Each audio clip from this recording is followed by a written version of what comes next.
একটা কথা আজকে শুরুতে যেটা বললাম, প্রথমত শ্রীরাজ শাস্ত্রী অনুষ্ঠান মানে নতুন কিছু জানা, অনেকটা ভাবে আমরা কিন্তু আপগ্রেড হচ্ছি যে জ্যোতিষশাস্ত্রে, সেটা কিন্তু আমরা শ্রীরাজ শাস্ত্রীর কাছ থেকে জানতে পারছি।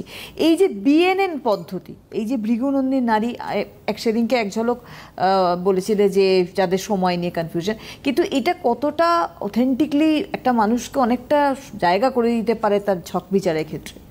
এটার বিচারের পদ্ধতি একটু আলাদা।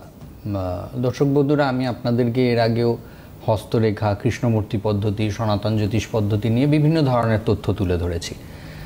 বিএনএন পদ্ধতি হচ্ছে ভৃগুনারী এবং নন্দীনারী মিশ্রিত একটি পদ্ধতি, যেই পদ্ধতির দ্বারা আমরা নিজেদের ব্যক্তিগত জীবনের ক্ষেত্রে অনেক তাড়াতাড়ি প্রেডিকশান পেতে সক্ষম। মাত্র 30 সেকেন্ডের মধ্যে বলা পসিবল যে আপনার বর্তমান সময় কীরকম চলছে। তো এটা কীরকমভাবে বিচার বিশ্লেষণ করা হয়, এক্ষেত্রে লগ্নের প্রয়োজন হয় না এবং দশা অন্তর্দশারও প্রয়োজন হয় না। বৃহস্পতিকে ধরে বিচার করা হয়। বৃহস্পতি হলো জীবের কারক, বৃহস্পতি অর্থাৎ আমি। তাই বৃহস্পতিকে ধরে বিচার বিশ্লেষণ করার কথা উল্লেখ রয়েছে। তো এবারে ধরুন বৃহস্পতির সাথে কোনো প্ল্যানেট বসে রয়েছে, ধরুন কেতু বসে রয়েছে।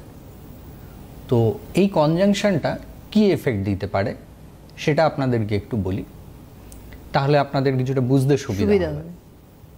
বৃহস্পতি আগে কেতু আছে না পরে কেতু আছে এটা দেখতে হবে। বৃহস্পতির ডিগ্রিটা দেখলেন, কেতুর ডিগ্রি যদি কম থাকে তার মানে বৃহস্পতির আগে কেতু আছে। তার মানে কি, জাতক বা জাতিকা জন্মানোর আগের থেকেই সে কিছু স্পিরিচুয়াল ব্যাপার বা আধ্যাত্মিক চেতনা নিয়ে সে জন্মগ্রহণ করেছে, বা তার মধ্যে কিছু স্পিরিচুয়ালিটি থাকবে জন্মের পরে, সেটা জানা যাবে, বোঝা যাবে যত সে বড় হবে। আর যদি দেখা যায় যে বৃহস্পতির ডিগ্রির থেকে কেতুর ডিগ্রি বেশি, তার মানে বৃহস্পতি কেতুর দিকে যাচ্ছে, তো তাহলে যেটা আমরা পেয়ে থাকি সেটা হলো গিয়ে আধ্যাত্মিক চেতনা তার জন্মের পরবর্তী ক্ষেত্রে তার মধ্যে আসতে দেখা যাবে, বা সে ধীরে ধীরে আধ্যাত্মিক দিকে অগ্রসর হবে জন্মের পরে। তো এরকমভাবে প্রত্যেকটা প্ল্যানেটের গুরুত্ব রয়েছে। বিশেষ করে দৃষ্টি এবং ত্রিকোণকেও গুরুত্ব দেওয়া হয়েছে, যেটা ট্রাইন বলা হয়ে থাকে।